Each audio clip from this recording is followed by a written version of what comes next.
camera from a particular time to a particular time, is there a way to isolate that in the video that you use to build all your exhibits with today? Yes. If I could direct your attention then to Officer Gross's raw video that's been contained in the exhibits that have been admitted before us today. And Judge, I apologize, it's either states 8 or 10 is an example of this for Officer Oliver and Officer Gross, because I'm going to ask questions about it, in addition to the exhibits that have been admitted today with Mr. Fredericks. If you could, does the software you have there have an ability to go to frame 9819, or 9814, excuse me, of Officer Oliver's video? Yes. And can you take that and mark an in there and mark an out at frame 11,694? Yes. For that area, if there was, in a hypothetical world, I'd like to see if you have any observations as to whether or not you see anything consistent with Officer Gross jumping up and down or stomping his feet during this time period. Or Officer Oliver, excuse me, jumping up and down or stomping his feet. And that's a visual. If there's an auditory that goes with that, of any noise of foot stomping or cussing or loud noises, sighs, anything like that during that period of time from those two frames for Officer Oliver. All right. So I've queued the video up to those points. I haven't looked at it for that purpose, so I'll give it an eyeball, which is not the way we do forensic examinations, but I'll watch it like we'll all watch it here, and if I see any motion blur, I can stop the video. I think that's what you're asking about? Yes, sir. Thank you. I'll play it now. For the record, 8 is Officer Groves and 10 is Officer Oliver.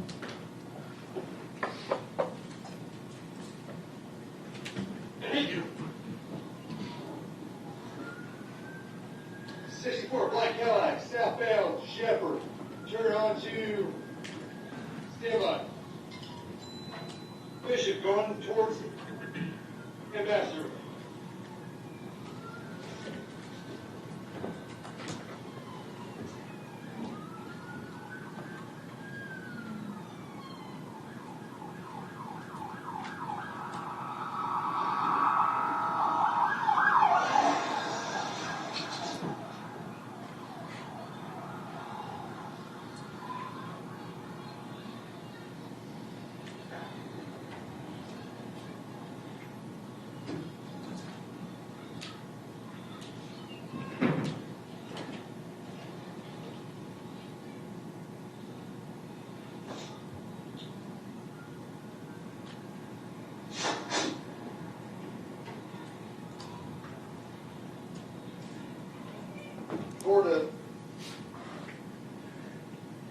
So I've examined the video with that question in mind. There are two areas where something obstructs the view of the camera, specifically around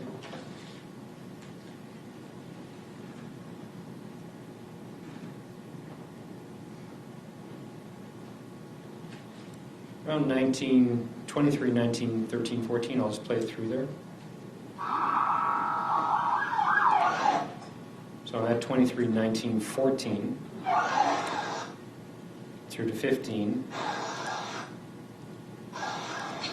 to 16. So in that 2-second period, it's possible that there could have been some upward and downward motion. It's possible that isn't detected. There was another area right toward the end of about the same. Let me just also hear some audio for a moment, please.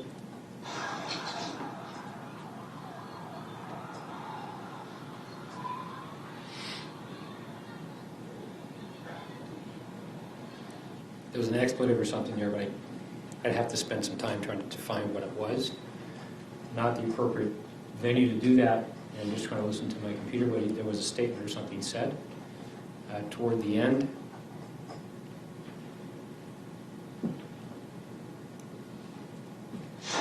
At 23, 1940 to 42, again, the camera's covered, so if there were some jumping up and down motion at that time, we wouldn't know because the lens was covered. So those two time periods, I can't say what happened during that time period, can you scrub back a little bit till you see a gold Tahoe going through the nursing home parking lot?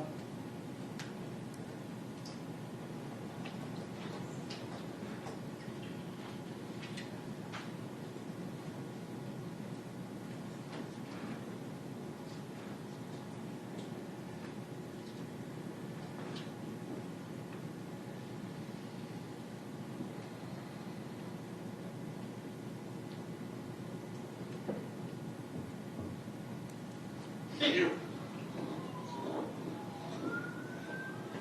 64 Black Cadillac, southbound Shepherd. Turn on to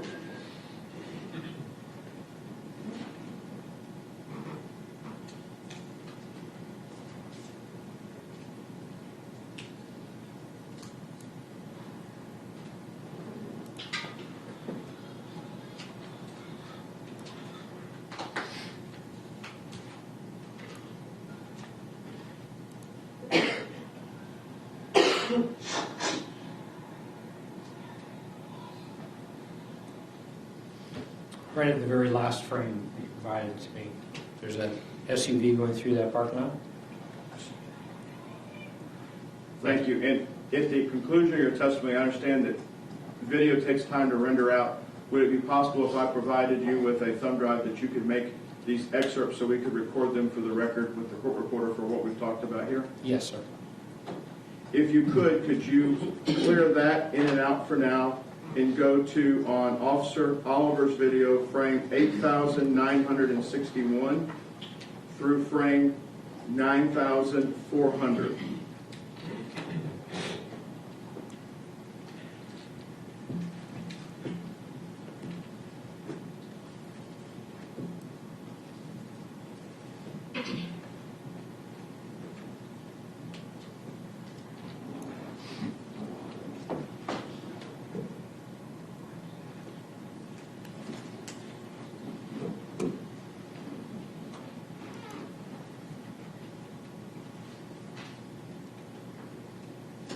Yes. Mr. Fredericks, I understand from looking at the documents you provided us through the state, your original scope of work wasn't to look at events necessarily prior to the actual shooting in detail, but I've asked if you could make some observations, if you have any, if you observe any auditory female voices or male voices as Officer Oliver walks up to where they're saying, "Officer, the guys that just shot left in an SUV." If you could listen for that during this frame to see if there's any auditory comments made toward Officer Oliver as he walks up in this situation.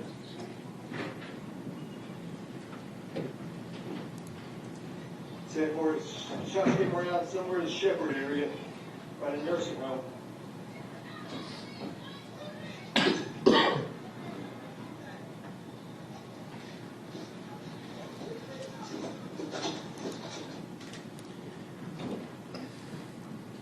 Do you have any Again, observations, Mr. Fredericks? well, Your Honor, I don't know how reliable my answer could be. This is not the venue to do forensic audio analysis. You know, in my lab, I used multiple headphones because they all have different frequency responses. I control it in a different way. Standing here today, not doing a proper analysis, I didn't hear those sounds. I'll be happy to rephrase. Did you see anybody scream, "The car went that way," that just did the shooting? Standing here today, no. Did you see any females run out on the street and say the SUV with the gangbangers with Tupac just left? No. Do you see any images to the right in the last 20 or 30 frames consistent with a female on the right-hand side of the road?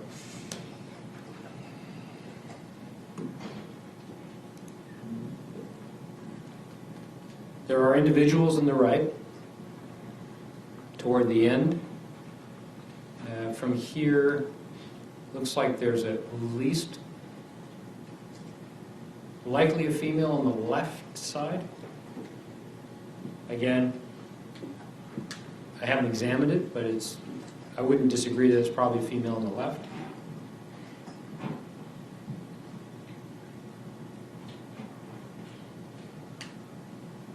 And there are a number of individuals in the distance. I don't know who they are. If we could clear that in and out for now, Mr. Fredericks, and take us to an in of 8820 and an out of 9595 for my next question.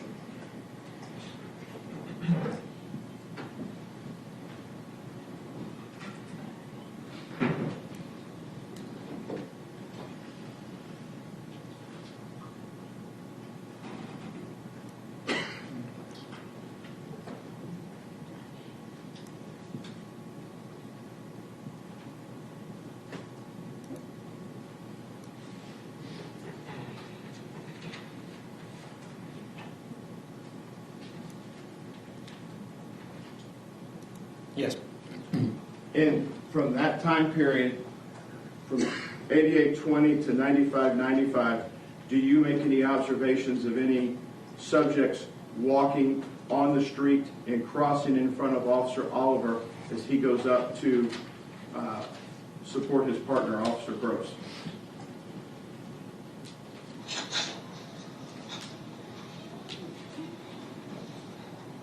Ten four, shots came around somewhere in the Shepherd area, by the nursing home.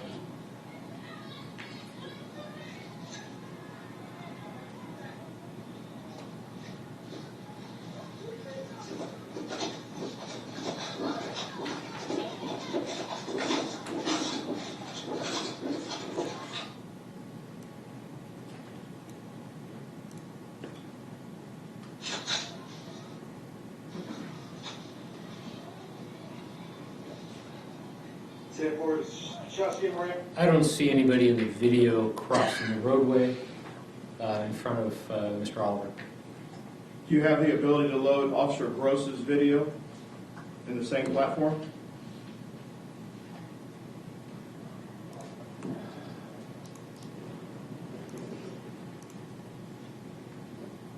Yes. Can you start with frame 7866 through frame 8602 of Officer Gross?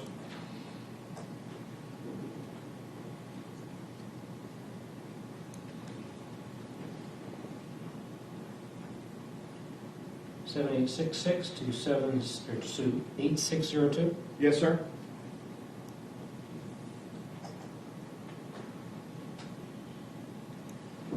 Mr. Fredericks, it'd be the same question. Do you see anybody pass Officer Gross at this point's field of view actually on the street prior to him reaching the vehicle we've talked about this afternoon?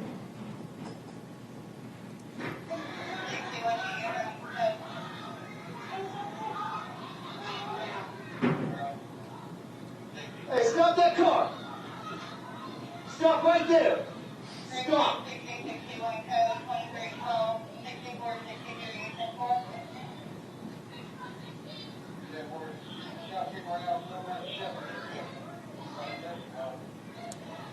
No. So in a hypothetical world, if anybody said they were standing in the street at the house between where the party was, which is in my mind house 321 Shepherd, if somebody said that they were standing in the street in front of house 2, that doesn't bear out by the evidence of the video. Is that correct? That's a different question than what you asked me to look at. All right. Because, you know, if I go back to this video, I'm at image 8307, which is right in the middle of that section, and obviously there's a lot of dark in this section. An individual standing on the street would see whether or not there's somebody standing in the dark. The camera doesn't provide us with an answer to that. Likewise, if I knew that was the question you were asking me about the other videos, I may have been able to assist in saying that, for instance, this vehicle on the right-hand side at image 8307 obstructs the view to show whether or not somebody might be in the street. And by street, I'm assuming you mean from curb to curb. And we don't have a full perspective of curb to curb because of the obstruction of vehicles and because of the darkness. So if I were asked that by Mr. Snipes, I would say the video cannot tell us either way. So the same answer would apply. All right, I'll ask it a simpler way. Did you see anybody in the clip that you just looked at from Officer Gross's video run up to Officer Gross and say, the SUV with the gangbangers that just fired the 12 shots just drove off, they're not in that vehicle? No, I don't recall, as I said, standing here not doing analysis properly. I don't see that. Whether or not I would be able to see that with proper equipment, I don't know. Well, you've had occasion, based on what's already been testified to in the side-by-side comparisons you put forth, in this area of video, you have shown and gone through in intimate detail this video this afternoon. Does Officer Gross ever encounter on the street, curb to curb, a pedestrian to your knowledge? No, not to my knowledge. What is lens distortion? Lens distortion describes any feature that obstructs the accurate reproduction of the geometry of what a camera could see or the scene. Normally it's to do with the fisheye, round edge, but it could also be if there's dirt and debris on the lens, that would be a distortion. Can lens distortion make Officer Gross or anyone else that's depicted from Officer Oliver's camera look larger or taller? Could, yes. Did you make any height observations of Officer Oliver or Officer Gross as part of your study here? No. Would that be possible even with this evidence?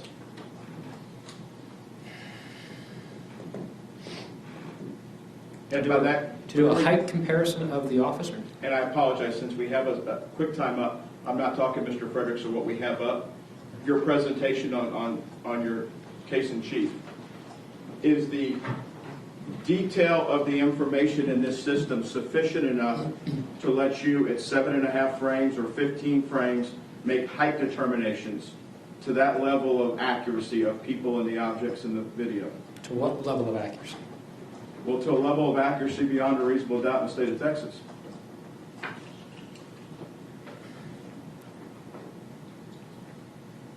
That's not really defined by the state of Texas. Okay? And so if I were doing a height comparison, which I actually did for the Forensic Science Bureau here in Texas, on an individual in a robbery, the suspect was 5'7" in the robbery. The accused person was 6'3". So yes, under those circumstances, I could say it's not the same person. In this particular video, there is an image of Officer Oliver that may lend to height comparison if, for instance, we didn't know who Officer Oliver was. The accuracy would probably be plus or minus, just pure guess here, 3 to 4 inches.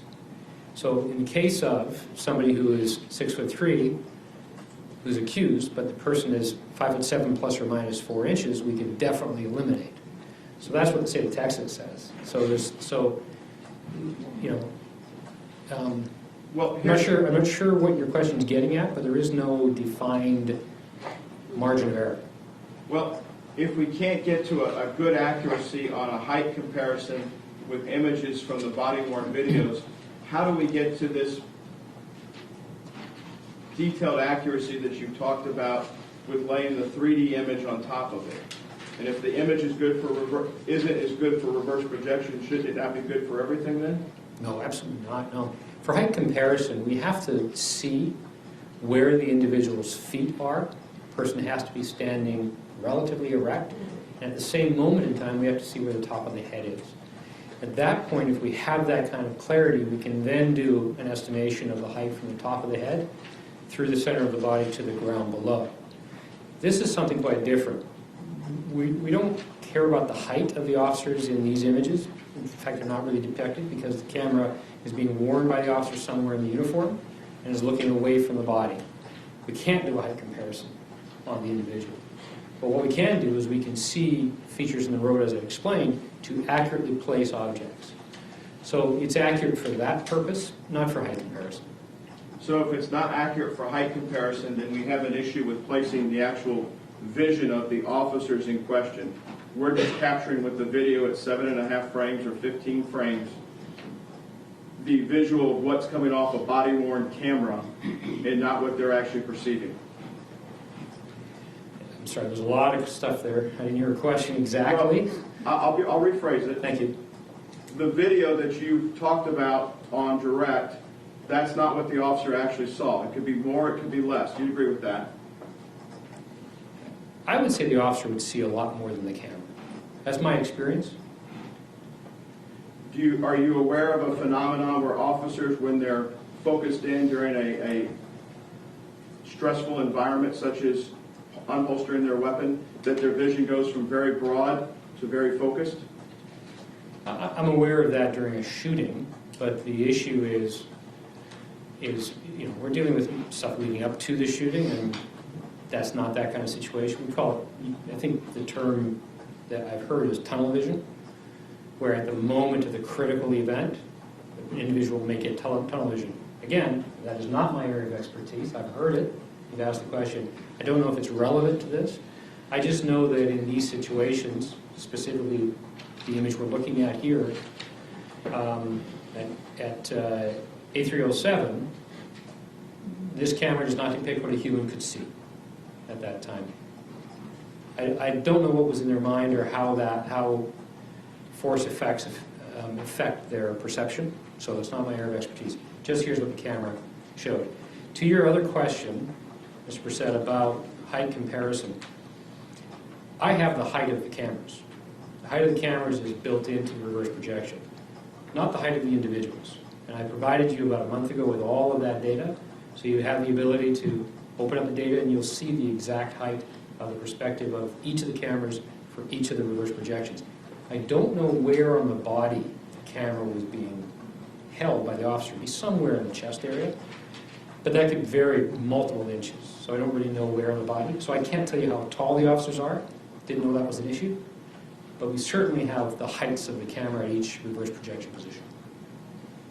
In this morning's discussion we had here in court, there was a discussion about the Impala that you scanned with respect to the position of the front axle and the front wheels. Do you recall that? The front wheels, yes. The scan of the Impala is a scan that is done independent of you having it in the actual scene at reverse projection 1, 2, 3, and 4, correct? Yes, we scan it outside of the geometry that we're scanning. So when I objected earlier about the placement of the wheels are set in a forward position that's straight on, and that's set because that's how they were scanned, and that's not indicative of anything else in your exhibits. Is that correct? Correct, yes. So if anybody looked at the exhibits and saw that the wheels were fixed forward on every frame that you put a vehicle in, that's just because that's the way it was scanned, correct? It is, but the reverse projection positions that I chose, the wheels are basically forward facing. If there's a slight cant to the wheels, not detected by the video, it's still very close to the scan. So for instance, as the vehicle is backing up and the wheels are turned to the right as it's backing up, that's not where my reverse projection was done. It's when the wheels were turning and the vehicle itself was at the center of the roadway underneath the line. And the reverse projection shows their wheels are relatively forward facing. Were you asked at all ever to determine speed? You testified on direct that you have the last shot at 20-some feet downrange. Were you ever asked to determine speed in this case? No. If I were to give you the acceleration or the velocity quotient off the published statistics for a 2004 Impala, can you do the speed based on your cloud point or point cloud that's here from when it first started going forward to when shot number 5 was fired, what the speed of the vehicle was? So that question is fairly common for our kind of work. When a vehicle goes from a stop position to a point in time where it's accelerating away, all we can do is say at one moment in time, the vehicle is in position A, at another known moment in time, it's in position B. Then we could provide an average speed based on distance over time. It would be average, there'd be a margin of error because of the 66 milliseconds at both ends, but it doesn't account for acceleration. So there's no way that I could say at any point in the middle of the points what the speed actually is. It can only be an average speed over the time. There are experts who can define the capabilities of that type of vehicle to accelerate with the kind of weight that's in the vehicle. That's not my area of expertise. That's crash analysis. It's not something I do. From your review of this case, was there any mechanical or physical exam done of the vehicle to see if the front-wheel drive half shafts were in proper working order to handle the torque steer of a front-wheel drive vehicle when it's under rapid acceleration because it pulls to the left? Sounds like my cousin Vinny. I have no clue. I don't know anything about vehicles. Do you know if the Sheriff's Department or the District Attorney's Office took the time to go through and do a safety inspection on a vehicle such as this? No, I don't know. And that's something that's done on a regular case with dealing with vehicles. They have the ability to go through and do a full safety investigation. You've seen those in accident cases that you and I've worked where officers have been killed, correct? Well, again, I know the case you're referencing, and I didn't review that evidence, but it's outside my area of expertise, so I think that you had that work done, but it wasn't something that you and I discussed. You testified on direct about gunshot residue and seeing a cloud. Do you recall that? I did, yes. Are you rendering an opinion as to the cast-off from the barrel of Officer Oliver's weapon and what distance it's throwing gunshot residue in this case? No, just that cloud of debris is caused by the gases that are in the air, but I don't know how far the gases went. I don't know anything about what that weapon's capability or response is to being fired. Just that debris in the air is what we would see if we were at the location when it occurred, and it's what's recorded by the camera. Could it be the opposite end of the debris if the weapon is at a distant location? Distant by meaning more than the 4 to 5 feet that normal cast-off, that what you see as the cloud could be debris coming off of the vehicle on impact of a round versus coming out of the barrel? Well, it could be a number of things. It could have been the previous shot. It could have been the first, second, or third, or a combination. That cloud could be a combination of everything. It could be debris coming off the car in part. So it would be certainly as a result of the shots fired. It's not light that's just emanating from something. It's light that's illuminating this debris. When Officer Gross is at the rear window when there's a reflection off the vehicle, do you have an opinion, if you know, of the body position of Officer Gross at that point? Is he squared up to the vehicle, or is he at an angle of the vehicle? At what point, sir? At the point that you showed the reflection off of the back right, Mr. Snipes asked you if that was the B pillar, and I think it's the back vent window for that rear door. If that image, if you can switch over to your image or your deck and slide back up to it, I don't know if you have an opinion as to what the body worn, where Officer Gross's chest, is it square to the vehicle? At the glass break or at this image? There at 303. 303? Well, the camera is on the officer's chest. So the camera is basically perpendicular to the car, to the rear wheel, looking at the vehicle. So I can't see the officer, but his chest is facing the car. I don't know what his eyes are doing. Right fractionally after this, we have a glass smash, and the window that was smashed is this window right here. So the video supports that the officer is facing the vehicle, moving toward the vehicle, and he had the weapon in his right hand, and my understanding was that it was the weapon that broke the window, so he would be facing the window. If Officer Gross, in a hypothetical world, has testified that the arm that he has the weapon in is tilted slightly at an angle, and that the weapon and his arm come out to approximately 20 inches from his armpit to the end of the barrel, would that be consistent with how close you're seeing him here in slide 303? Well, this is before the glass smash. That 303 is before the glass smash. The glass smash is after 304, and all we know is that he's moved closer to the window.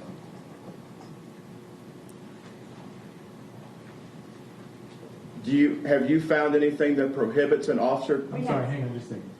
Go ahead. Oh, you can't see Mr. Brissett? Brissett? Some people like hiding from him. So at 304, Thank you. at 304, is Officer Gross not allowed to be close to the vehicle or close into a vehicle he's trying to detain or stop? That's not my evidence. My evidence was, you asked me about how far away he was in 303.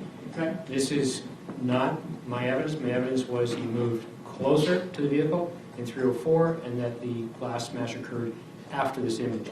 So he's moving forward closer to the window, and we don't have an actual image the moment the glass was broken.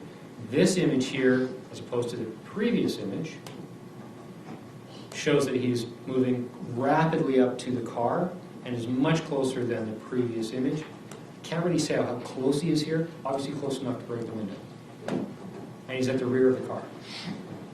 You're not aware of anything, because where I was asking, and I apologize for asking a bad question, on direct from First Assistant Snipes, he asked that Gross was closing into the vehicle as opposed to the vehicle closing in on Gross.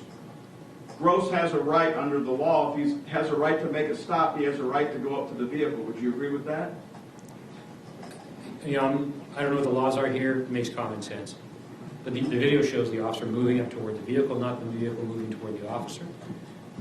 And I don't have any opinion as to whether or not he should have done that. It's not part of my evidence. That's not part of your bailiwick, but if a lawful command's being given, it makes common sense to the officer. If the command's lawful, his presence should be lawful, and ability to close on the subject that he's trying to detain should be lawful. That seems consistent, does it not? That's an argument that I try to stay away from, and I know that that'll be a part of an argument, so I'm just going to say it's probably inappropriate for me to comment on that. Do you think it's inappropriate for the officer to close then on the vehicle? Because that's what Mr. Snipes asked you on direct. I don't believe that's the question I was asked on direct. I was just asked, is he closing on the vehicle? Is Officer Gross allowed to be in the street in the performance of his duties, in your opinion? I'm just not prepared to answer that question. It's not what I'm here for. It's not my area of expertise. I believe others will be much more qualified, will answer those questions more accurately than I will.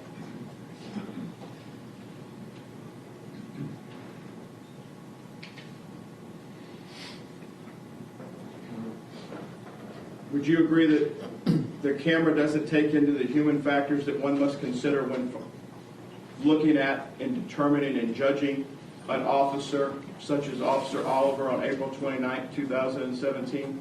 The camera doesn't take all the human factors that need to be considered in passing judgment on whether Officer Oliver was reasonable under the circumstances? The camera alone doesn't do that, does it? Correct. That's not camera's purpose. Correct. It's just one piece, and you have to take the totality of the circumstances to determine whether or not a circumstance is reasonable given the events that lead up to an incident.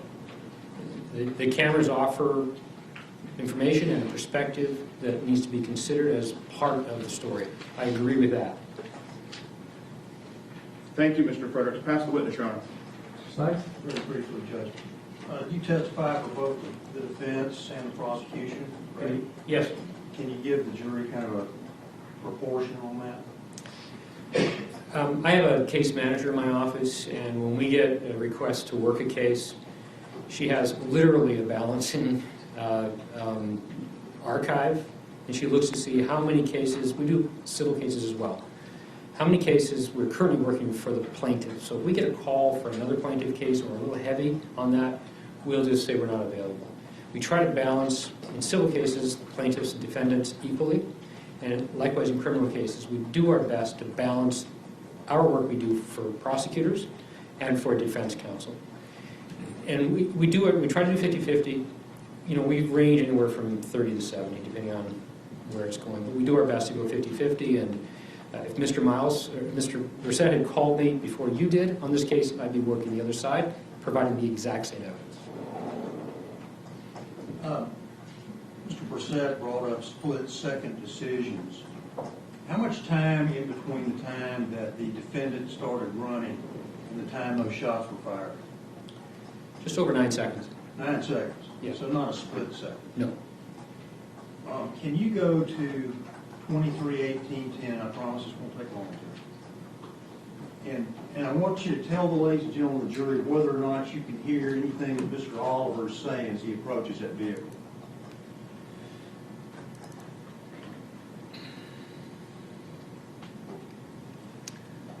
So if it's just Mr. Oliver, I'll use his video, as I just did with Mr. Persett. Starting at 23:18:10 when he chambers his round.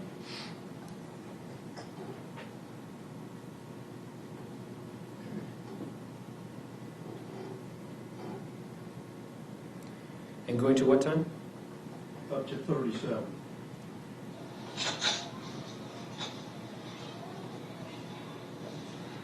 Listen closely. Shots came around somewhere in the Shepherd area. And what you want me to listen for is? Well, I want you to be able to tell the jury exactly the words that he used on the way from 23:18:10 up to 23:18:37. Well, he just broadcast a statement here. Let's play this again now. Said for shots came around somewhere in the Shepherd area by a nursing home. That's his broadcast. Right? Did he say anything else? No? No, he does not. Correct? Correct? Does he ever say anything about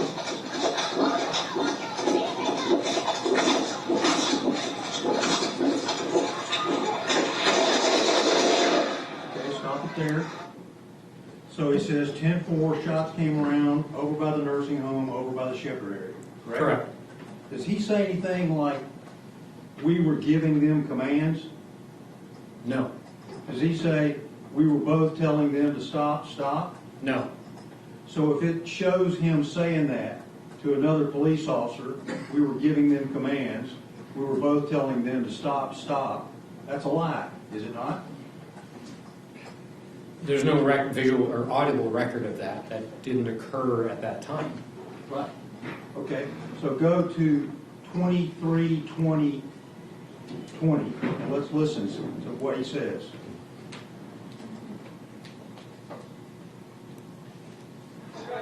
What's that? No. Huh? Yeah, Roger. He went out at them. They started going towards Gross. We were giving them commands. All right, stop it there. Did you hear that? We were giving them commands? Yes?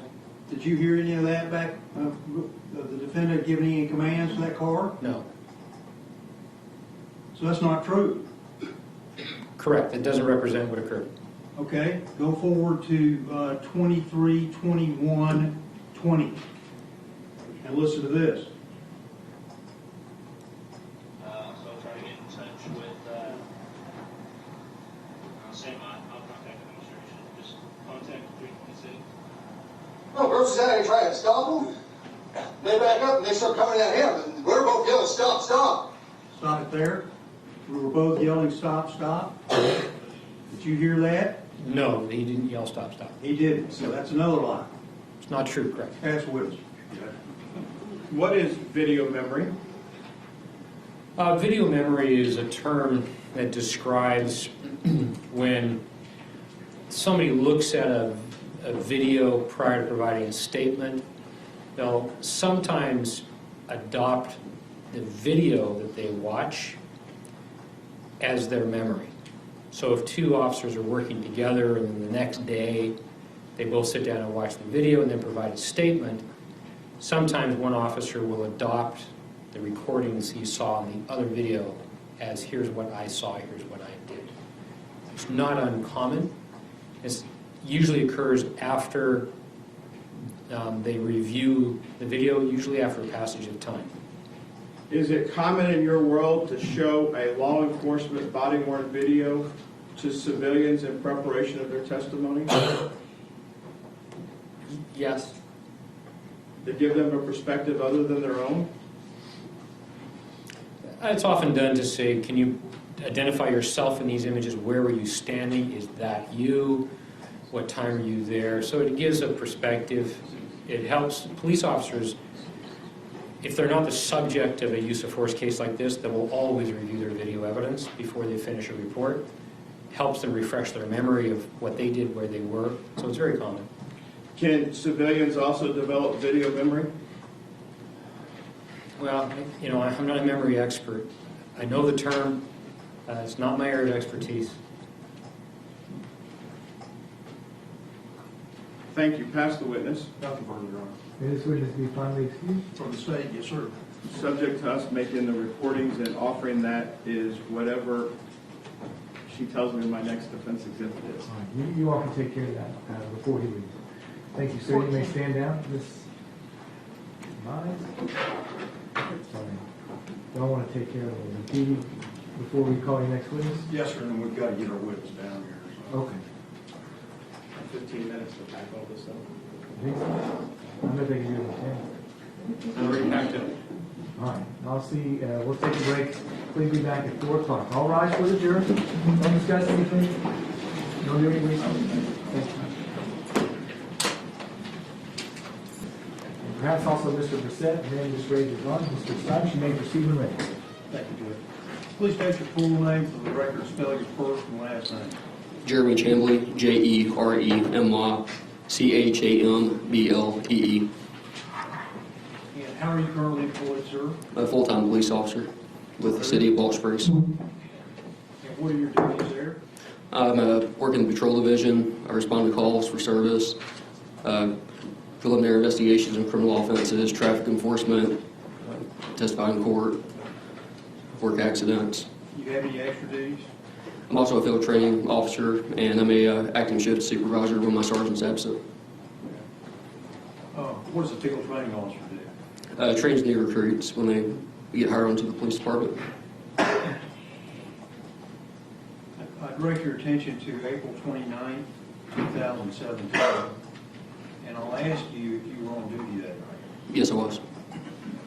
And we're going to talk about what you did that night, but I got a couple of housekeeping things I need to ask you. Is a firearm considered to be a deadly weapon? Yes.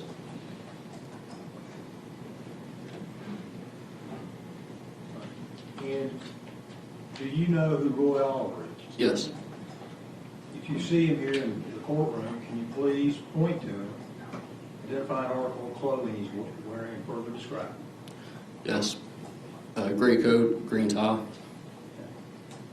The record reflect the witness is correctly identified as defendant, Your Honor. Record shall so reflect. How long have you known him? Approximately 5 to 6 years, I believe. And from time to time, you work with him, correct? Yes. So again, what were you doing on the night of April 29, 2017 at about 11 p.m.? I was on patrol, on duty. I believe that's the time I was in the squad room completing a report for previous incident I had. So actually, they're at the police headquarters. Yes. And what road's that on? Is it Elam? Elam Road. And not very far at all from Shepherd, No. maybe 200 yards, let's say. Yes. Now, around 11/17/43, did you hear a broadcast that shots had been fired? Yes. Okay. And not for the truth of the matter asserted, but to explain why you did what you did, what did you hear? Heard shots fired. I responded to that call. Further heard an officer provide a vehicle description of a black Cadillac, give direction to travel going southbound on Shepherd and then westbound on Bishop Drive. I then arrived in the area probably within about a minute or two. I did not locate a black Cadillac. I did locate a black Impala, and that led me to believe that was the vehicle described instead of a Cadillac. Like Chevrolet Impala? Yes. Where did you first see that? First observed it on Bishop facing westbound when I passed it the first time. And then, I've watched your dash cam a million times. You go down that master, right? Yes. And turn around there. Yes. Okay, what'd you do then? I then went back. I didn't see any other vehicles in the area matching the description of the black Cadillac, so that led me to believe the black Impala was the vehicle I was looking for. So I went eastbound on Bishop at that time and observed the Impala facing eastbound. I had my lights activated. As soon as I pulled behind the vehicle, observed someone on the passenger side stick a hand out the window, indicating that they're going to flag me down. And at the same time, I was going to stop to investigate. I didn't know if the shots were fired were coming from that vehicle, or I had no knowledge of. I heard the intents in the officer's voice on the radio giving the description of the vehicle, so that led me to believe it may have been the suspect vehicle. Okay. So flag you down to ask for your help? Yes, I would assume so. Okay. They weren't trying to run from you? No. Okay. Now, you don't know exactly what has taken place as far as these shots fired, correct? Correct. So, do you make the assumption that you need to do a felony stop? Yes. Okay, why? Due to the fact that there's been shots fired, I had no knowledge of shots were fired by the police or from another person or from that vehicle. So I only had to stop. I had to stop the vehicle for my safety and everybody else's in the car and do felony commands. What exactly is a felony stop? It's a high-risk stop, and the purpose of it is to get everybody out of the vehicle to determine if anyone's armed or dangerous. Someone's committed a felony offense. We usually conduct those kind of stops. Let me stop you there. Did you learn during your further investigation of this that far from those 4 kids in that car being dangerous, they were anything but that? I had no knowledge of that. Okay. Well, did you come to learn that after encountering them? Yes. Okay. Were they polite to you? Yes. And you were polite to them too? Yes. Okay. So you got a felony stop. You can't go up to the car. Why? Number one, it's got multiple occupants in the vehicle. That's not consistent with my training. Puts me at risk if I believe that that vehicle could have been associated with a felony offense or a weapon involved. So that's why I called for additional units. Okay. Were those kids begging you to come over there and help them? Yes. Specifically what? I specifically heard the driver stating they were needing help because his brother was shot dead in the vehicle by a police officer. Okay.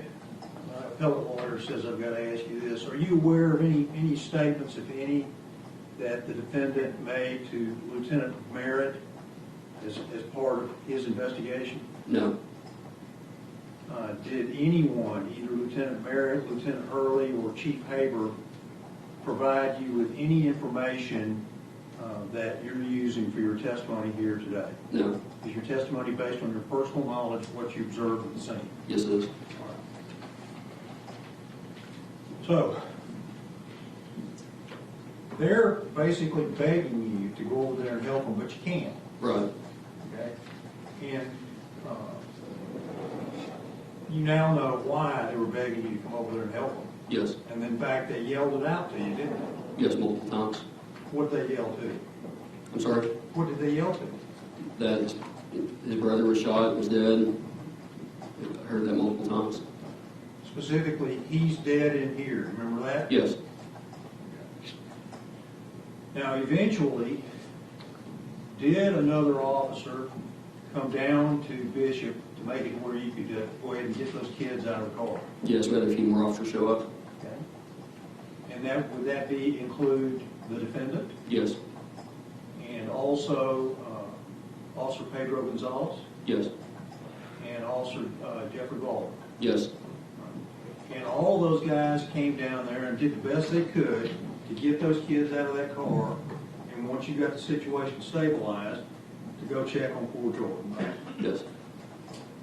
Now, were you operating a dash cam and a body cam that night? I was. Have you seen your dash cam and body cam? Yes. In your dash cam, can you see that the defendant is the first person who comes down to Bishop? Yes. And can you very clearly, in your dash cam, see the defendant get out of his patrol car with his lights on? In fact, you complained about that at some point, correct? Yes, the lights were blinding. Right. And is the defendant moving through the yards to the west? Yes, along the sidewalk on the north side of the street. And to the south is where the kids are parking their Chevrolet Impala, right? Correct. So once he gets over there, do you then have the kids get out of the car and walk backwards? Yes, one by one. Okay. And why would you do that? Because you don't have multiple occupants to exit at the same time. A lot of times we're outnumbered as police officers versus the amount of occupants in the vehicle. Okay. And to be fair to you, that's exactly what you should have done, right? Yes, Okay. And it's for your safety and the kids' safety. yes, Do those kids do what you tell them to do? they do. Do they say anything fearful to you to indicate to you that they were afraid? Yes, the driver asked me not to hurt him. How many times did he yell at you? At least once, I can't remember if any more times. How about 3? Does that sound possible? It's possible. Okay. So they're yelling, please don't hurt me, please don't hurt me. He's dead in here. Remember that? Yes, Okay. And so you get that teenager, Vidal Allen, over to your patrol car, and what do you do with him? another officer handcuffs him. Can't remember who it was. Could have been Baldwin? That's possible. Okay. I then order out a second passenger, or the left rear seat passenger, and do the same process with him. And then I believe there's 2 other occupants in the car, which Officer Gonzalez then commanded them out. He was on their side of the vehicle. Okay. And you actually have to put those poor kids on their knees, don't you? Yes, that's standard practice. Okay. And that's, all of this is for safety purposes. Yes. I'm not criticizing. Right. Okay? All right, so all 4 of them get on their knees and get handcuffed. Yes. All right, elaborate on that, ladies and gentlemen. Each time we do a felony stop, have each person walk backwards with their hands up, walk back to the sound of our voice, give them certain commands that they follow. Once they reach our squad car, normally we'll have them kneel down on their knees or maybe lay out in a prone position, and then handcuff them, pat them for weapons just to make sure they're safe and everybody's safe at the scene. Right. It's for their safety and your safety. Yes. Now, you remember that you and I have discussed your testimony many times. Yes. All right. And I was confused at one point and thought that you had placed them under arrest. You remember that? Yes. But that actually refers to something else. Can you tell the jury about that? They were never under arrest. They were just, at the time I detained them, determined what had happened as far as the gunshots, and then I learned it was officer-involved shooting, and after that, then I followed the orders from my supervisor at the time. Okay. So if the jury hears anything about you doing warrants for speeding or something along those lines, that has nothing to do with these. That would be an unrelated incident I had. And you don't know the names of these 4 kids, do you? I believe the driver's name was Vidal. Okay. And did you have them stick their hands outside of the windows at some point? Yes, that's the first command I always give persons during a felony stop. Okay. Why would you do that? So I can see their hands in case there's a weapon in the car. And you can hear them on your dash cam pleading with you, can't you? Yes. It's pretty horrible, isn't Yes, they seem scared. it? Okay.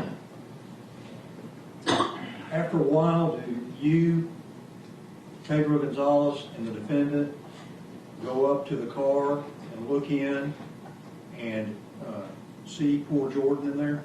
Yes.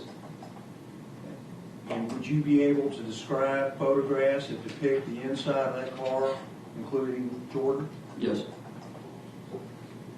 And have you in fact looked at these photographs? I have.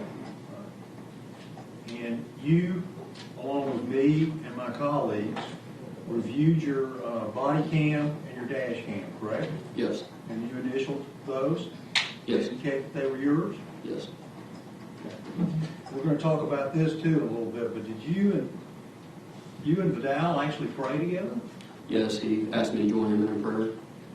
And did you? Yes. Okay. To the best of your recollection, can you tell him what that prayer was?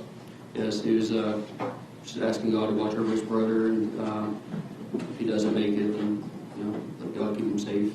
I can't remember the exact contents. But Did he say anything back on how he wished he'd had a chance to tell him he loved him? Yes. And I do remember he mentioned he's supposed to supervise his little brother at the party.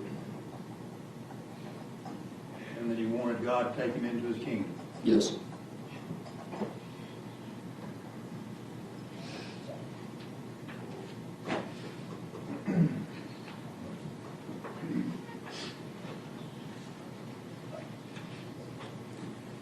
Showing you what's marked as State's Exhibits 16 and 18. You recognize those? I do.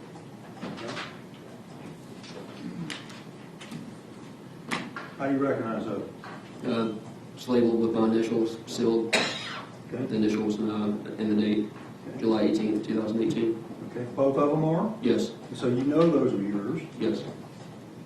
And do these fairly and accurately portray the events that took place on Bishop around 11:20, 11:30 p.m. on April 29, 2017? Yes. We offer State's Exhibits 16 and 18, Judge, I don't mind, I just need to know what 16 and 18 are. I know they're two optical discs, but I don't know which one they are. Mr. Snipes is talking about both. May I take the witness on the word aye? Sure. State's Exhibit 16, what is that? I'm not sure which disc is. It's two different discs. One contains dash cam and I believe the other contains body camera. Let's see if I can lay the predicate to get these in there. State 16, what is State 16? That's a CD disc. All right. And is there any markings or handwriting that you recognize on State 16 other than the exhibit sticker? Yes, it has a BC dash, my last name Chamblee, And what's BC stand for? body camera. What's 18? What's BC stand for? BC is dash camera. And this is what started, this is the observations you have to begin with in a certain time through the video. State 16, you go through and ask dispatch to mark that you didn't have your body worn on at the beginning of the Correct. call. With that, no further objections, Judge. 16 and 18 are admitted for all purposes you may publish.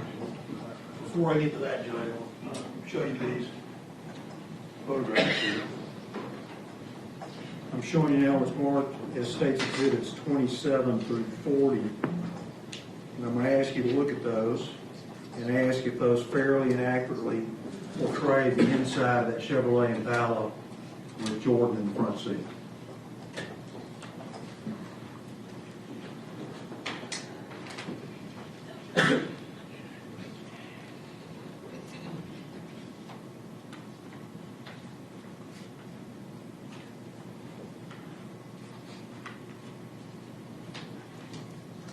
Yes, it does.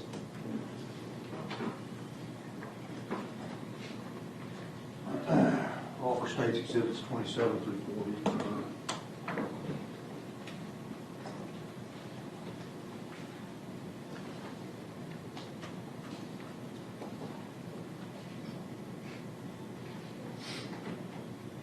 Your Honor, I believe there's going to be a matter we want you to take up on the record over there or on the record in the courtroom with the jury. Okay, very good. Members of the jury, if you would please go with the sheriff. Just, Sheriff, don't take him any further than the jury room. You can leave in the hallway. All rise for the jury. Take a brief recess.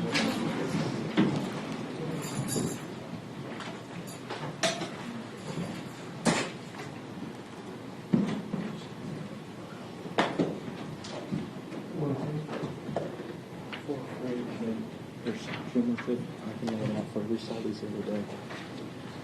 For their wrong. No, we've seen them, I think I know where they came from. I just want to make sure I make the objection, because you're going to have to look at these. Same stuff we talked Thanks. about. Y'all may be seated. We're still on the record.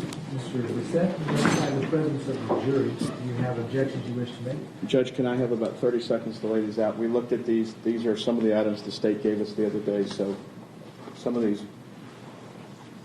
When we say these, we're talking about 27 through 40. Go ahead.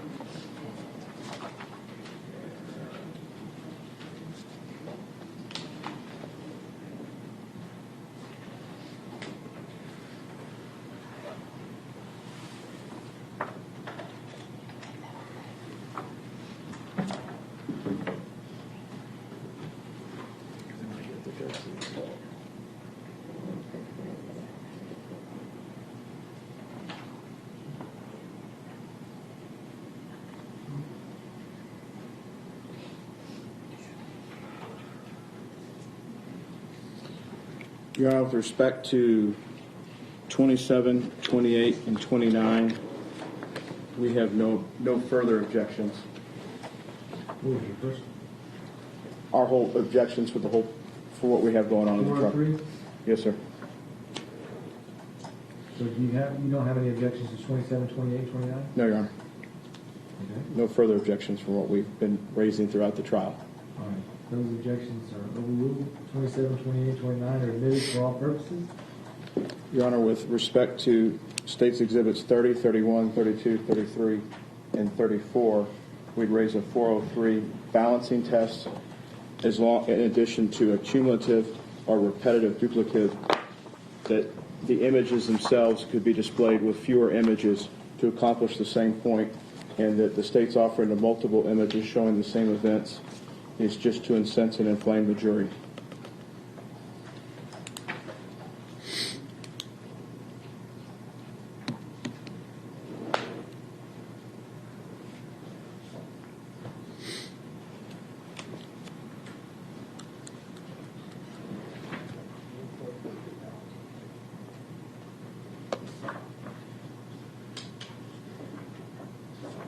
All right. As part of that, we'd ask the court to do the balancing test under Rule 403, Your Honor. The state, Mr. Snipes, which one would you prefer, 31 or 32? I think they're pretty much showing the same thing. 31, Judge. All right. Your objection to 32 is sustained. Now let's pick either 34 or 33. I'm going to go to cumulative. Which one would you want?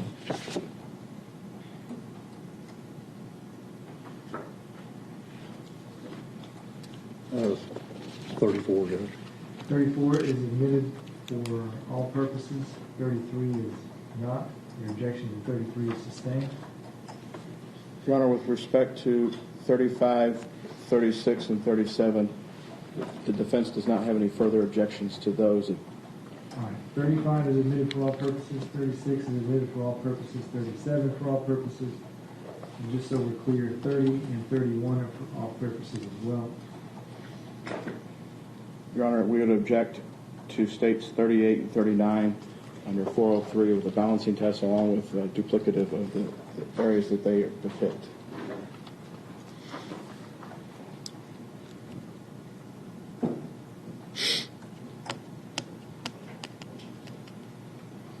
Mr. Snipes, 38 or 39? Which one? 39, Judge. 39 is admitted for all purposes. Your objection to 38 is sustained. All right. States Exhibit 40, we'd ask the court to do a balancing test under 403 for that. With that, we have no further objections to that one. What's the purpose of State 40? Well, the crime scene guy is going to come in and testify about his observations of the inside of the car. Your objection might be found more probative than prejudicial. State 40 is admitted for all purposes. So the ones that are not admitted are which ones, Judge? 38, 32, and 33, I think? I believe so. And the other ones are admitted? For all purposes, yes, sir. Judge Snipes, offer the ones that We offer 33, 38, and 32 for record purposes only. They're admitted for record purposes only. Can I have those? Please give those to, sir. Give me those. Ms. Three. Wood, I appreciate it. Thank you. Go ahead, Sheriff.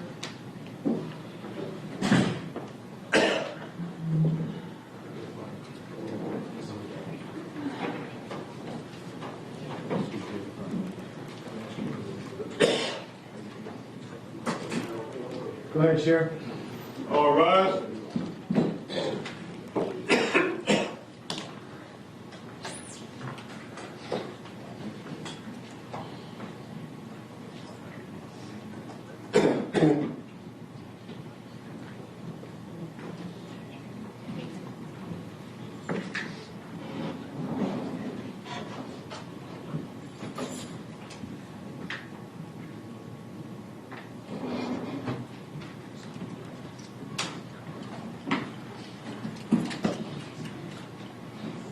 Thank you, Sheriff. I'll be seated. So I'll remind you as you sit down, we're still under the same oath that I gave to you before. Mr. Snipes, you may proceed when ready. Thank you, Judge. May we publish State's Exhibit 18? Yeah, so that you all are aware, 27 through 40 are admitted, except for 32, 33, 38, which are admitted for record purposes. You may publish them and Thank you, Judge. And we're going to start at minute 4 because that's whenever Officer Chamblee basically gets down to Bishop, and before that he's up there in the parking garage. all right. 1 minute 4, that's state exhibit number 18. 4 minutes, Your Honor. I'm sorry? 4 minutes. Okay, We're you're starting sorry. at minute 4, states exhibit number 18. Minute 4, got it. Go ahead. Is that you, Jeremy? Yes, sir. All right, vehicle suspect vehicle, Charles Sam 7, Young 82. Charles Sam 7, Young 82. The Black Impala. Down here in Bishop. I copied the 20-year loss on the other unit. 63, is this where the shots were coming from in this vehicle?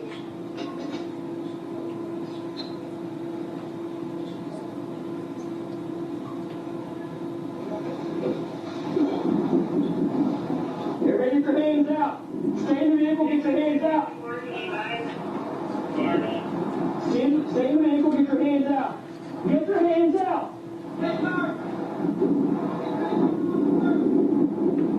Get your hands out of the vehicle. 69. Just stay like that for now. Everybody in the car, get your hands out. Get your hands out. Stay in the vehicle. You stay in the vehicle. You now know that to be the voice of the dial-out. Yes. I need to get to my location, my general office in this vehicle. Stay in the vehicle.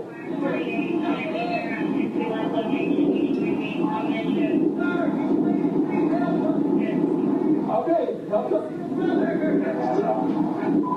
You'll get camouflage throughout to the stage and claiming someone shot the vehicle. Hold on, I'm going to shut up in a minute.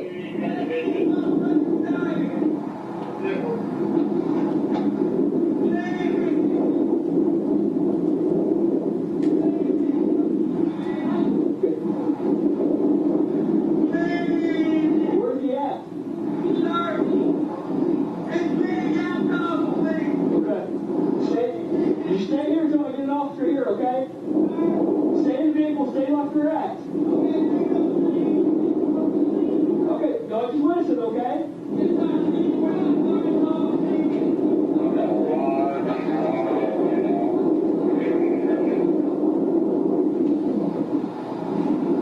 Is there a weapon in that vehicle?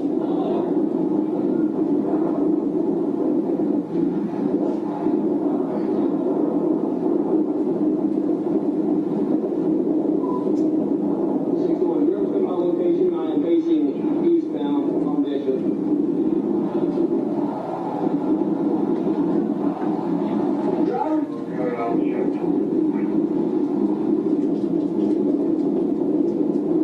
We'll get you out one by one in just a minute, okay? Is your brother breathing? No, he's dead.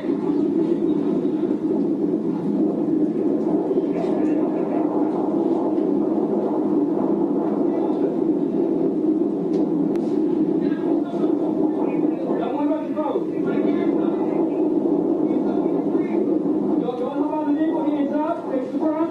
Driver, hands up, face the front. Go and step out.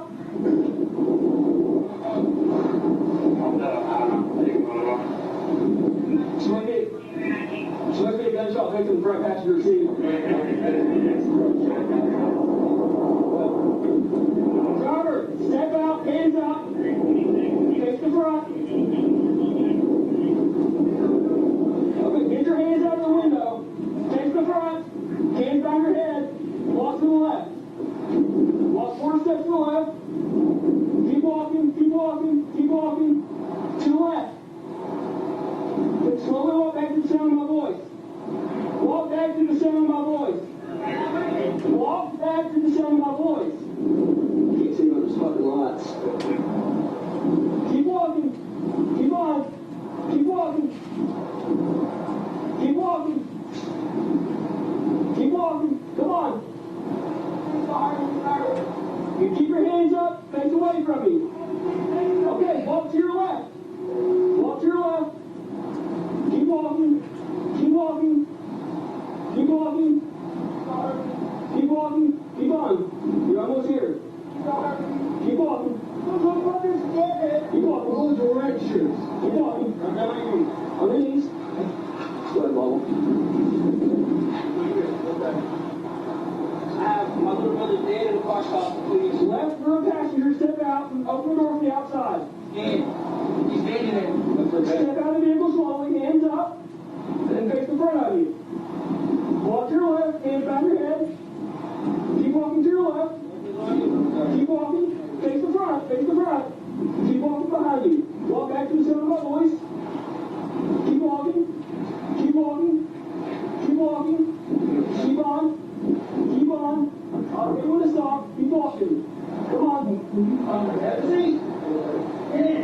it's on your side. I'll come over there.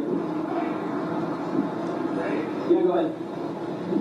Rear passenger, open your door, come out. Yes. Hands up. Hands up. Hands up in the air. Stop your shit. Drop the fucking phone down. Hands up. Turn around. Walk backward. Keep walking. Keep walking backward.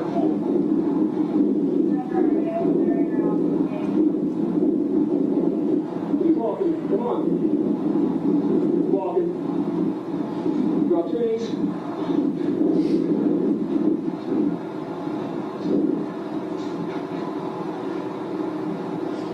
Grab the gear. Let me know when you're ready for the next one. All right, go ahead. Rear passenger, come out with your hands up. Walk back. Walk back. Keep walking. Walk back. Keep walking. Stop right there. Two knees. Sir, you come up. Hey, I'm right. Who else is in there? Supposed to have a gunshot victim, front seat passenger. Anyone else in there? Anyone else? Let him say it. Let me know when you're ready to approach.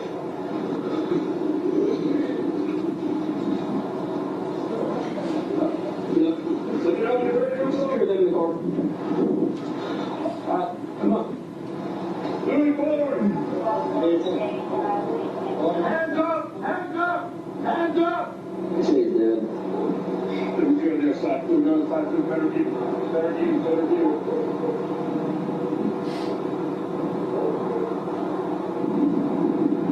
Visual. Right here. They are. Go ahead.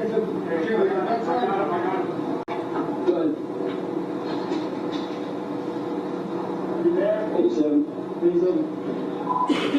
After flight in there, we got one victim in the front seat.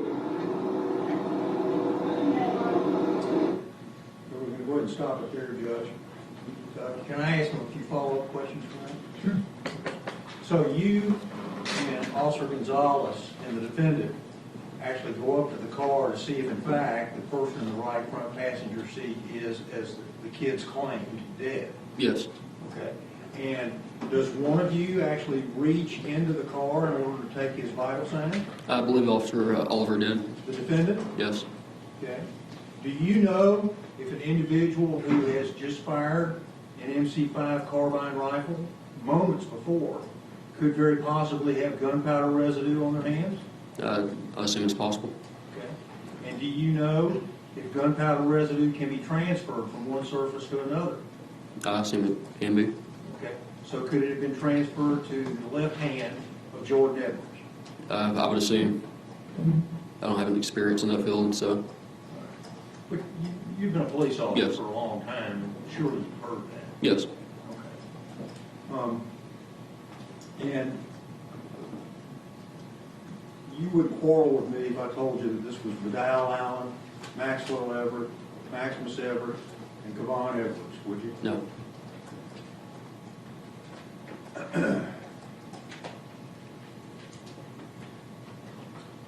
We're going to slow this down for you, and maybe ask you some questions this time through. You indicated that you couldn't see anything to the front of you because of the lights, overhead lights? Yes, overhead lights were left on with the vehicle facing me. And whose vehicle was that? I believe that was Officer Oliver's. The defendant? Yes. And I'm going to ask you on this to focus very carefully at the time frame between 7 minutes and 20 seconds and 7 minutes and 25 seconds on your dash cam. Can you do that for me? Yes. Okay. That'll be your last line of questioning for the day, okay? So we're done? No, go ahead. Just this last part. And you're going to see an officer walking down the sidewalk. I think he's in the yard at some point. Who is that, you know? He's walking westbound, Officer Oliver. The defendant. Yes. He's the first person you see in your dash cam. Officer Oliver.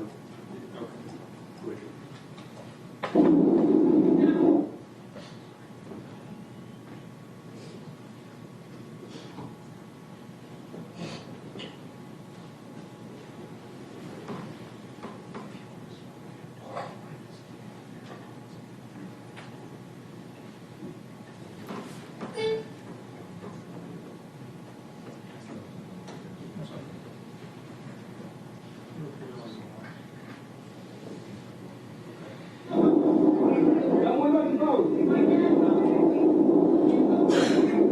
Don't hop out of the vehicle, hands up, face the front. Driver, hands up. Stop right there.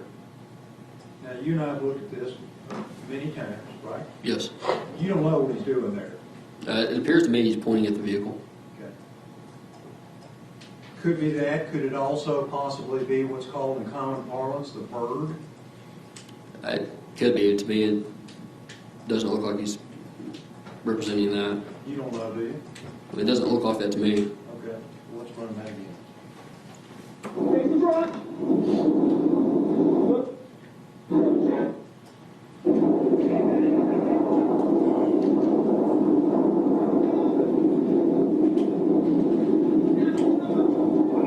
worry about the phone.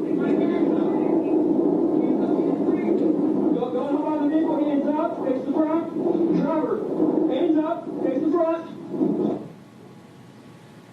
Officer Chamblee, can you think of any reason why he would need to point that car? At times when we locate suspects or suspect vehicles, at times it's known for an officer to point just to verify that's the vehicle. Well, ladies and gentlemen, the jury can make that decision for themselves. Go to the object to the sidebar.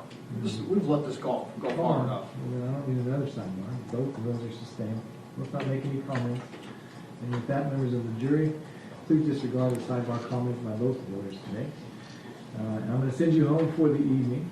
I'm going to instruct you not to do any independent research. Stay away from the area location. Please don't discuss anything that you've heard in court. Stay off the social media, the radio, the newspaper, all the local news outlets. And with that, you all will recall the instructions I gave to you before about when and where to meet. So please do that. We'll see you tomorrow at probably 1 o'clock. All rise for the meeting.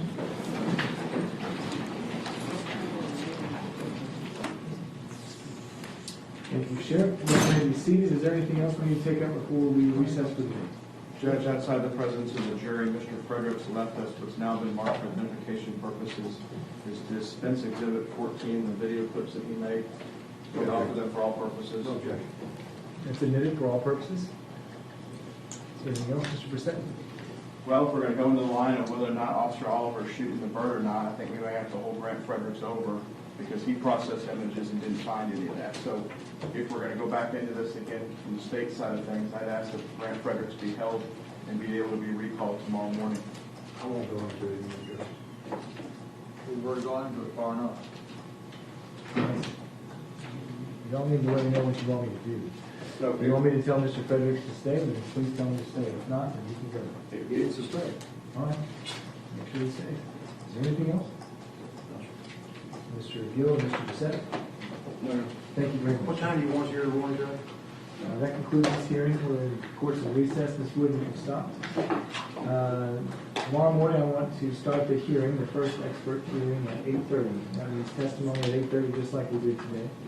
And we'll go through all of your experts that we discussed in chambers, get the 702, 705 hearings out of the way, and we'll start testimony tomorrow approximately 1:15. So that's when he'll need you back. Yes, sir. If you could, please, come back at 1:15. Don't discuss your testimony with anybody else. Thank you. Is there anything else? All right, that's it.